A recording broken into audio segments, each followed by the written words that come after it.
The Silver Crest Grand Hotel had spent $300,000 on its holiday transformation, and every cent showed. Pine garlands, thick as forearms, twisted up the columns. Crystal ornaments caught the light from a chandelier the size of a small car, throwing constellations across the vaulted ceiling. The Innovation Summit's annual Winter Gala was, by any measure, a flawless event, the kind Charlotte Whitmore had engineered down to the placement of every centerpiece rose. She stood near the bar in a midnight blue gown that had cost more than most people's monthly rent, holding a glass of Chateau Margaux she hadn't touched, and watched the room the way a chess player watches a board. Every conversation she'd already mentally mapped. Every handshake she'd already scheduled. At 34, Charlotte had learned that events like this one were not parties. They were negotiations with better lighting. She was, by every account that mattered in the business world, the most formidable executive in the Mountain Corridor. Whitmore Global had been her grandfather's company, then her father's, and for the past 6 years, hers. She had restructured 3 failing subsidiaries, opened 2 new international divisions, and never once, not once, been caught off guard. She hadn't anticipated the man in the thrift store suit. He stood near the service corridor entrance, clearly out of place among the Italian wool and pearl necklaces, yet entirely unbothered by the fact. His suit was dark charcoal, well cut, but worn at the elbows, in a way that suggested regular use rather than vanity. His tie was burgundy and slightly loose. He had the kind of face that had been handsome before life got into it. Jaw a little harder now, eyes a little more careful. A quiet line between his brows that hadn't been there, probably 5 years ago. Charlotte noticed him because he was the only person in the room not trying to be noticed. She heard him before she spoke to him. She had moved toward the coat check alcove to take a private call, and his voice carried around the column, low, warm, unmistakably fond. "Yeah, bug. I know, it's late. I know. Did you count the stars from the window like I showed you?" A pause.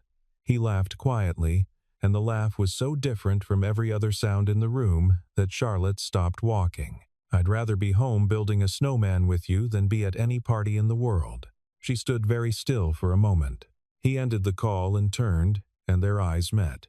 His were gray-green, the color of ice over deep water, and they registered her with a brief, uncalculating directness that she was not used to from men at these events. He nodded politely and reached for his coat. She said, without quite planning to, "You're leaving?" "I am."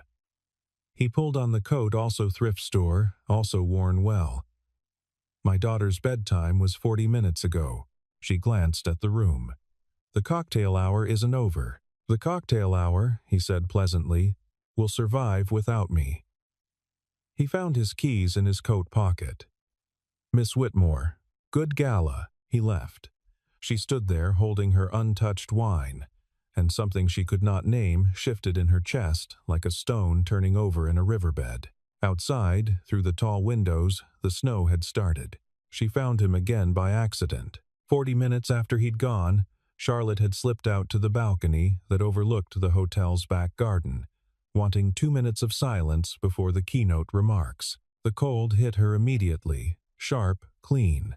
The particular bite of mountain winter that she'd grown up with and never entirely stopped finding clarifying. Snow was falling in slow, fat flakes, settling on the wrought iron railing, on the dormant hedges, on the empty fountain below. He was standing at the far end of the balcony. He had not, apparently, left. He was leaning on the railing, coat open despite the cold, looking at the snow with the focused attention of someone doing something deliberate. His breath made small clouds. "I thought you left," Charlotte said. He didn't startle. "I did. Drove around the block and came back. Couldn't make myself take the highway yet." He glanced over. There's something about the first real snow of the year. Seemed wrong to miss it from inside a parking garage. She moved to stand a few feet away, her wine glass still in her hand. The cold was already finding the bare skin at her collarbone.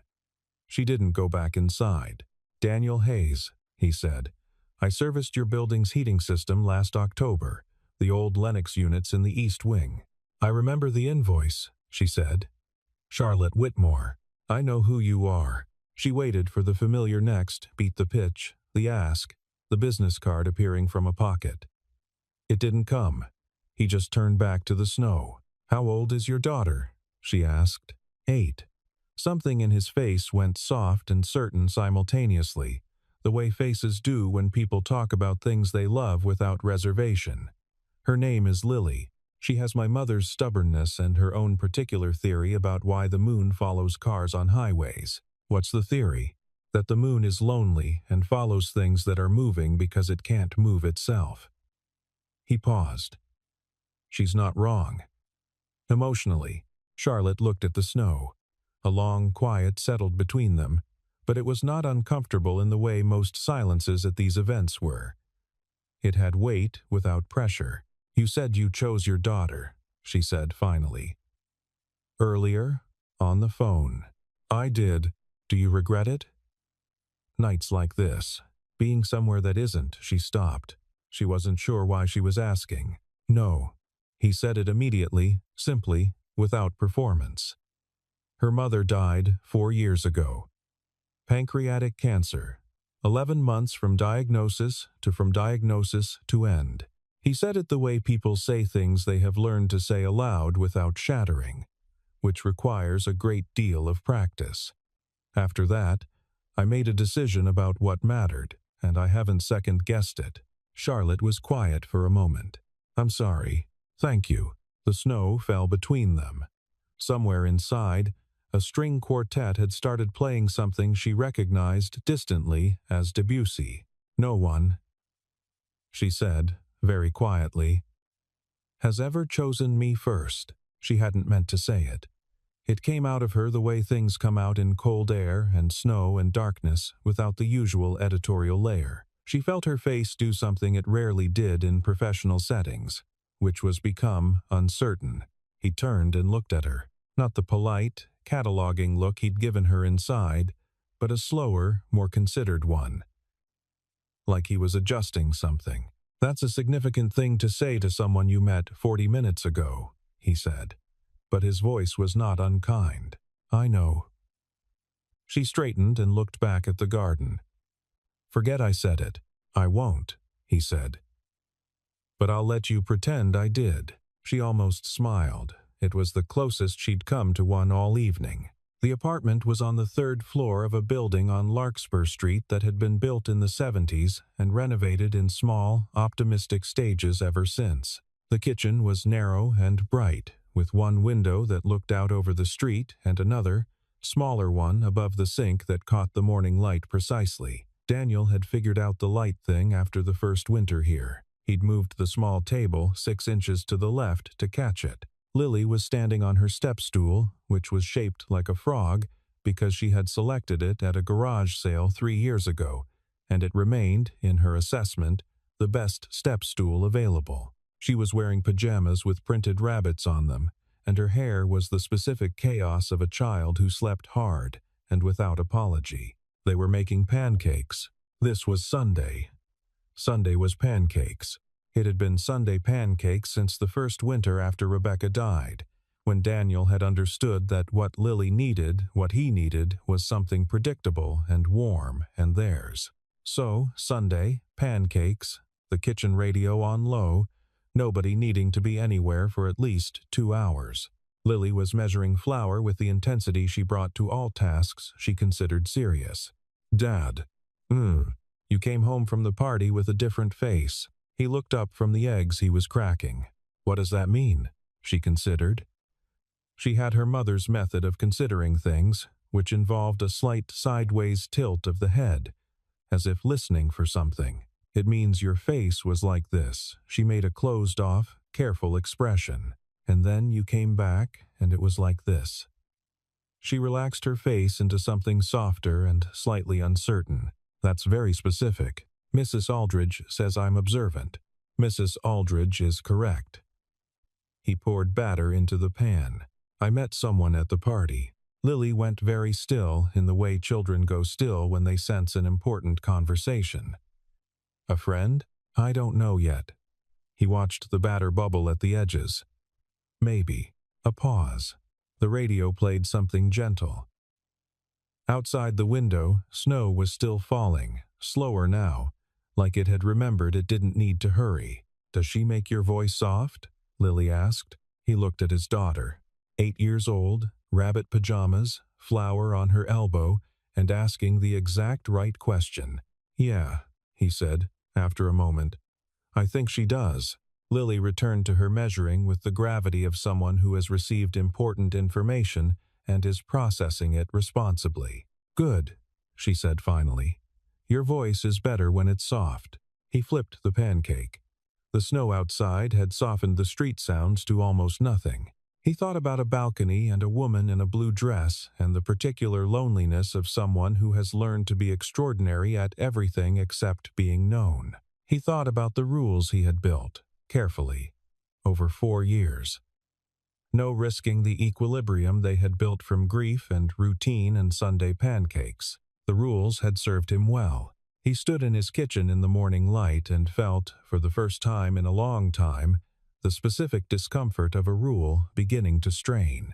The Lake Bend Coffee House was the kind of establishment that had survived because it refused to become anything other than what it was.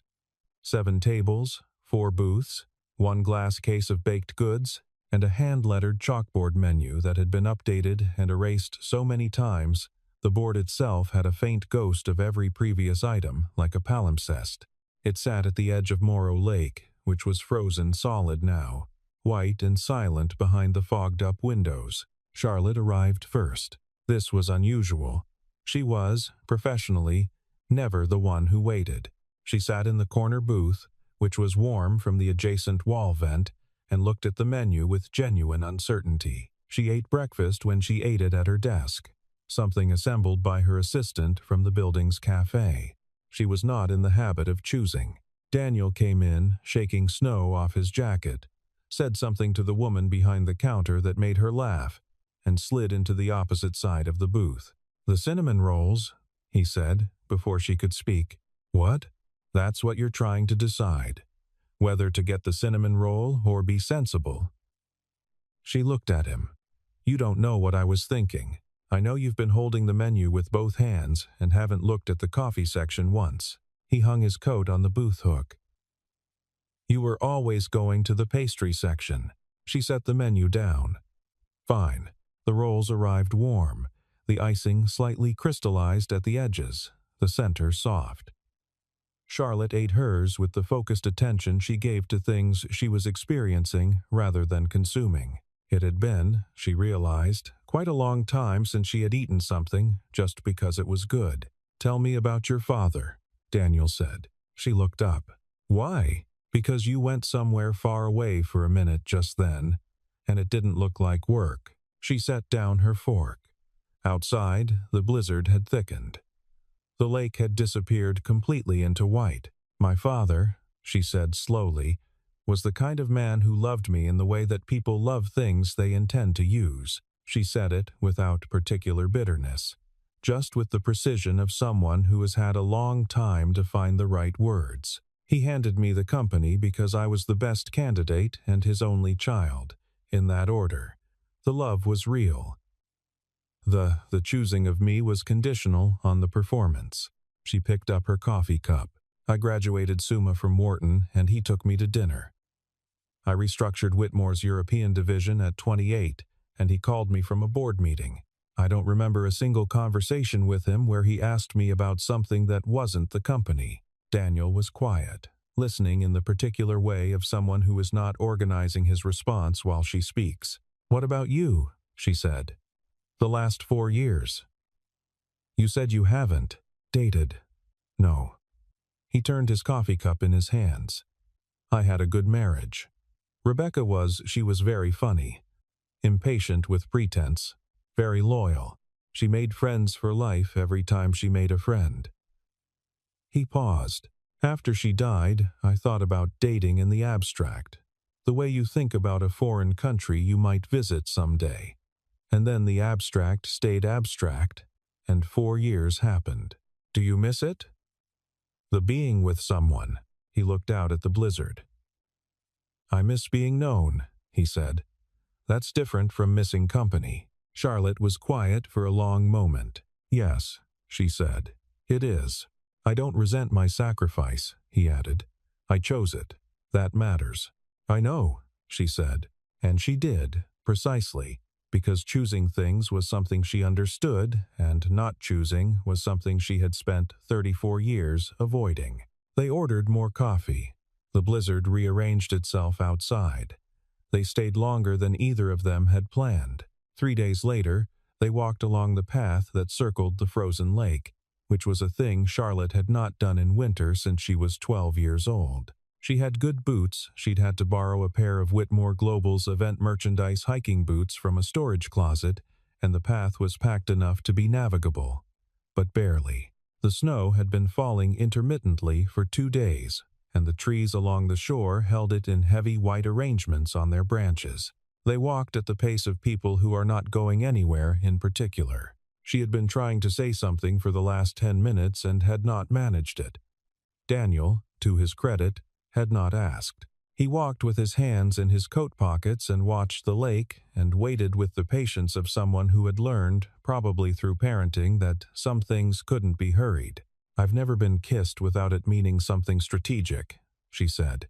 She felt him slow. "What I mean is she stopped walking, too, facing the lake." The ice was a matte white in the overcast light. "Every relationship I've had, every man. There was always a calculus, whether I knew it consciously or not. He was useful to the company, or useful to my image, or useful to my loneliness, in a way that was contained and manageable. I don't know what it feels like to let something be uncontrolled." She turned to look at him. "I'm not asking you for anything," she said, carefully. "I know you have rules. I know there's Lily. I'm not. I'm telling you this because I haven't told anyone, and it seems like the kind of thing I should practice saying out loud." Daniel looked at her for a long moment. The snow made small sounds in the branches above them. He said, "Then I won't kiss you until it means something safe." She blinked. That's an odd thing to say." "It's what's true." He started walking again. "You've been managing everything your whole life. That's not romance. That's administration." He said it without cruelty, which was what made it land. "When it happens, if it happens, I want you to know exactly what it is and not have to calculate it." She walked beside him. "That's a very high bar," she said. "You're a person who clears high bars." He glanced at her sideways. "I've read the business section." She laughed, a real one, surprised out of her, and it went up into the cold air and the snow and the bare branches, and hung there for a moment like something made visible. They walked the rest of the way around the lake. Her assistant called on a Wednesday afternoon to tell her. Her father had been moved to palliative care 2 weeks earlier. The progression had been faster than projected. Charlotte received the call in her office on the 14th floor, where the windows faced north, and on clear days you could see the ridgeline of the Beckman Range. It was not a clear day. She spent 3 hours finishing the briefing documents for the Thursday board meeting. Then she drove, without consciously deciding where, to a diner called Frosted on Route 9 that she had noticed from the road a dozen times and never entered. She texted Daniel, "I don't know why I'm telling you this, but my father died this afternoon." He texted back within 4 minutes. "Where are you?" She sent the address. He was there in 20 minutes, still in his work clothes, canvas jacket, work boots, a smear of something mechanical on his left forearm he hadn't noticed. He slid into the booth across from her and looked at her face and said nothing. He picked up the menu and read it with genuine attention and said, "The burgers are good here. Have you eaten?" "No." "Okay." They ordered burgers and coffee, and Daniel talked, gently and without agenda, about the drive over, about Lily's current project at school, a diorama of the solar system in a shoebox about the small catastrophe of the heating unit on the Millbrook building, and the pipe that had frozen at entirely the wrong moment. He talked about ordinary things with the deliberateness of a man who understands that sometimes what grief needs is not a mirror, but a window. The food came. Charlotte ate half her burger. This was more than she'd eaten at a meal in 2 days.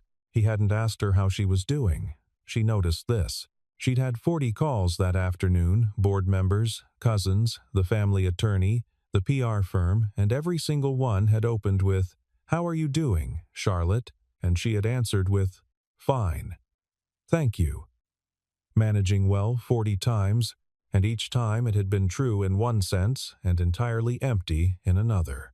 Daniel hadn't asked. She started crying in the parking lot. It came without announcement, which was the only way it was going to come, because Charlotte Whitmore did not permit tears in meetings or offices or hotel lobbies. But the parking lot of Frosted Diner on Route 9, under the pink neon sign, in the snow, apparently her grief had decided this was sufficient. Daniel put his arms around her. Not dramatically, not with commentary. He just held her in the parking lot in the cold, and she pressed her face against his canvas jacket and cried for her father and for the company and for the dinner that had never happened and the conversation that would now never happen, the one where she asked him whether he'd been proud of her for reasons other than the quarterly reports. When she stopped, he didn't say anything for a long moment. Then, "Let's get you back to your car." That was all. It was, she thought later, exactly right. She arrived on a Saturday afternoon with a small paper bag, which she held carefully, and stood at the door of the Larkspur Street apartment like someone who had prepared extensively for a thing and was now uncertain whether the preparation was sufficient. Lily opened the door. She was 8 years old and wearing a sweater with a fox on it, and regarding Charlotte with the frank, calibrating gaze of a child who has not yet learned that staring is rude, or who has learned it and decided it doesn't apply in circumstances of genuine curiosity. "You're the one who makes his voice soft," Lily said. Charlotte blinked. "I'm Charlotte. I know. He talks about you." Lily stepped back to let her in, with the manner of someone granting provisional access. "What's in the bag?" Charlotte reached in and produced a small, boxed telescope, the kind designed for children, sturdy and simple, with a paper star map folded inside. She had done actual research on this. She had called the astronomy department at Hargrove University and asked what an 8-year-old interested in the night sky would find useful and not condescending. Lily looked at it for a moment without touching it. "It's for looking at the winter constellations," Charlotte said. "Orion is very clear this time of year. And there's a moon chart in the box." Lily looked up at her. "Are you going to leave?" The question arrived without preamble. Charlotte felt it land. "I don't know," she said honestly, because she was not going to lie to this child. "I don't have a very good record with staying in one place." Lily considered this with the sideways head tilt. "Do you know how to braid hair?" The conversational shift was vertiginous. "I do, actually. Yes, my dad can only do one kind. It always falls out. I could show you a different way." Another long look. Lily took the telescope from her hands with the careful reverence of someone accepting something serious. "You can stay for pancakes," she said. "But we already had them today, so it'll have to be Saturday." "That works for me. Do you have a lot of Saturdays?" Charlotte felt something she could not immediately name-shift in her chest. She looked at this child standing in the narrow hallway of a third-floor apartment with a telescope she'd just been given by a stranger, asking in the most direct possible way whether she could be trusted. "I'm working on having more of them," Charlotte said. From the kitchen doorway, Daniel watched.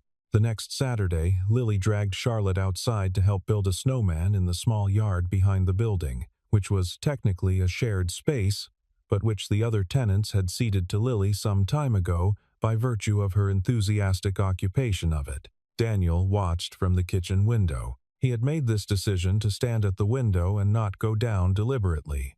He needed to see this without being part of it. He needed to see whether what he felt when he looked at Charlotte was something that existed only in the particular atmosphere of late nights and quiet conversations, or whether it survived the ordinary daylight of a Saturday. It survived. Charlotte was not a natural builder of snowmen. This was immediately apparent. She was precise and methodical in a way that didn't translate to snow, and Lily was apparently explaining to her at some length the specific structural principles she'd developed over years of practice. Charlotte was listening with the focused attention she gave to actual structural engineers in actual boardrooms, and at some point she laughed at something Lily said, and the laugh was the real one, the one Daniel had first heard on the lake walk, and he felt it from 3 floors up. He had been afraid of this for weeks now. He had thought the fear was about Lily, about what it would mean if Charlotte was a temporary thing, and Lily had gotten attached, and then she was gone. But standing at the kitchen window, watching his daughter direct this woman in the architecture of a snowman, Daniel understood that the fear was simpler and less noble than that. He was afraid of losing someone again. Not Lily, losing someone. Him. He had built a life that was proof against that specific loss. You couldn't lose what you didn't risk. He had been so careful, so methodical, so Sunday pancakes and no dating, and the carefulness had worked well, and he was, by any measure, a good father and a functioning person, and not particularly unhappy. But he was standing at a kitchen window watching someone he hadn't planned for, and she was laughing in his backyard, and the snowman was already leaning dangerously to the left. And he was not, he realized, afraid of the leaning. He went downstairs. Lily immediately enlisted him in the structural crisis of the snowman's left side. He worked on it for a few minutes, and then he looked up, and Charlotte was watching him with an expression he recognized because it was his own, the particular look of someone understanding something they weren't entirely prepared to understand. Lily had gone to get the scarf from inside. In the small yard behind the building on Larkspur Street, with the snowman listing gently behind them and the snow falling soft and steady, Charlotte said very quietly, "No one's ever stayed." He looked at her. He kissed her. It was not dramatic. It was the most unhurried thing he had done in 4 years, a hand at her jaw, a moment's stillness, the snow falling on both of them, the absolute absence of calculation on either side. It lasted exactly as long as it needed to last. When it ended, she looked at him with an expression he didn't have a name for. "You said you'd wait," she said, "until it meant something safe." "That's what this is," he said. Lily reappeared in the doorway with a striped scarf and an expression of total non-surprise. The merger came back to life on a Tuesday. The Harmon Voss acquisition had been dormant for 3 months while the regulatory review dragged. And then suddenly it wasn't dormant, and Charlotte had 48 hours to get to New York and sit across a conference table from 3 sets of attorneys and not blink. She went. This was what she did. The New York coverage found her in the lobby of the Harmon building on the first day. Someone had photographed her getting out of a car the previous evening, and a business correspondent had run a sidebar about the Whitmore Global CEO's rumored personal life, connecting her to a man described only as a local tradesperson. The piece was not malicious, but it was precise in its particular way, the way of things designed to make a person seem smaller than they are, by framing them against an incongruity. Daniel saw it. He saw it at 7 in the morning, sitting in his truck outside a job site, and he read the 3 paragraphs twice and then sat for a while looking at the steering wheel. He knew what he was. He'd never had any illusions about what. He was a heating and cooling technician in a 12-year-old truck who lived in a 3rd-floor walk-up and made Sunday pancakes and went to bed at 10 and coached Lily's soccer team in the fall. He knew what Charlotte's world was. He'd seen the gala, the hotel, the board members who looked at him in the lobby like he was a service entrance. There was a version of this story that ended with him removing himself gracefully and protecting everyone from the trouble of the obvious conclusion. He had been thinking about that version on and off for a week. In the practical, unglamorous way he thought about structural problems in old buildings, identifying the load-bearing elements, planning the controlled descent. He called Charlotte. She answered in 2 rings, which told him something. "I saw it," he said. "It's nothing," she said. "Media noise." "It doesn't." "Charlotte." She stopped. I need to ask you something, and I need you to answer it as if the answer is just between us and nobody else is watching. A pause. Okay. Is this are we? Is this something that you want? Or something that happened to you? The silence that followed was long enough that he started to understand it as an answer of one kind. Then she said, I've been afraid to want things that weren't strategic. My whole life. I've been afraid because wanting something real means you can lose something real, and I am. Her voice was very controlled, which meant it was costing her something. I am genuinely terrified, Daniel, and I want this.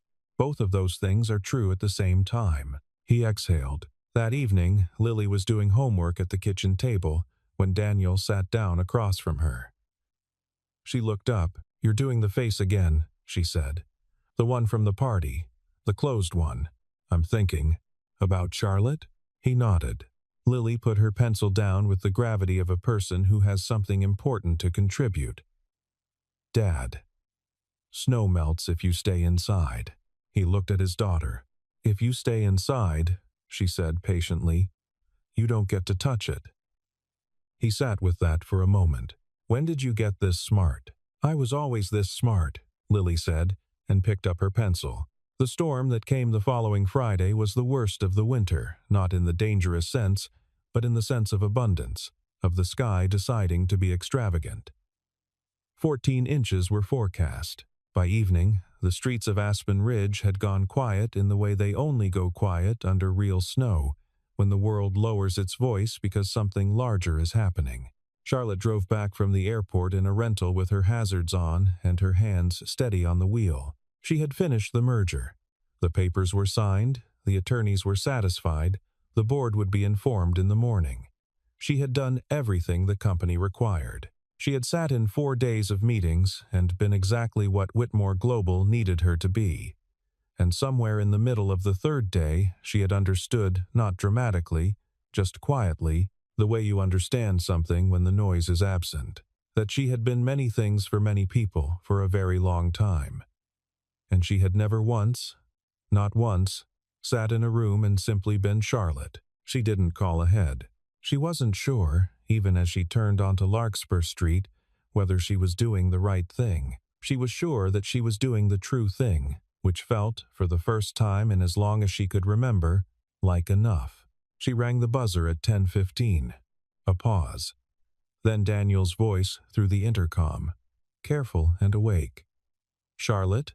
It's me. The door clicked. The apartment was warm and quiet in the way of a place where a child is already asleep. One lamp in the living room, the kitchen light on, a mug of something on the counter. Daniel was in jeans and a worn flannel shirt, his feet bare, his hair slightly unruly, and he looked so completely, uncomplicatedly himself that Charlotte stood in the doorway for a moment and felt the specific relief of something you have been bracing against suddenly being unnecessary. She came inside. He closed the door against the snow. The merger closed, she said. I know. I saw. I came back. I see that too. She set her bag down on the chair beside the door. The snow was still audible, or rather, the quality of silence that snow makes was audible, the muffled, particular hush. I've never been kissed, she said, because I never let anyone close enough. He didn't say anything. He watched her. I calculated everything.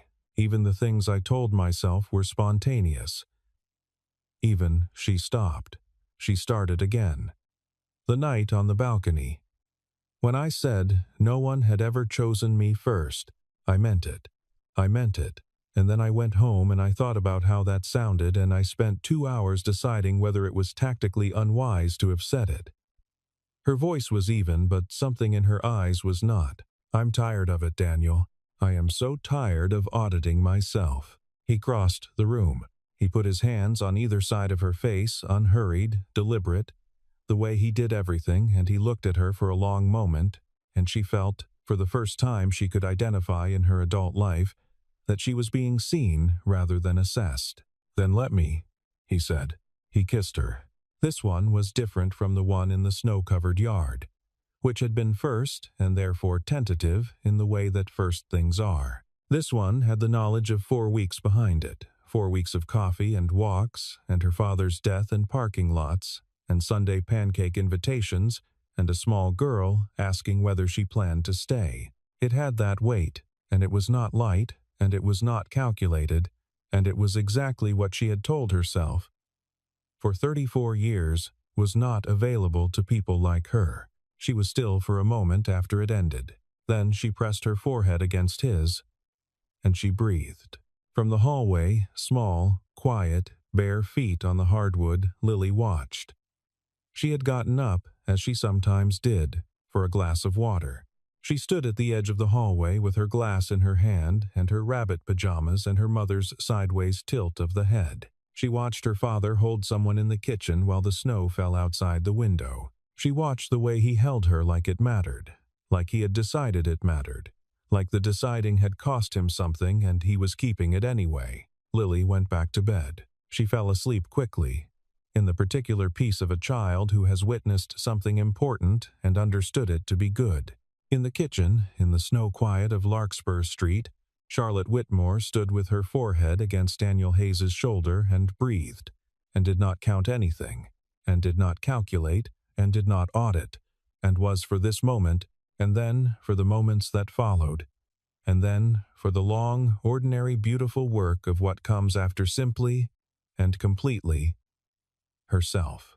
Sometimes love isn't fireworks. Sometimes it's a man choosing pancakes over power.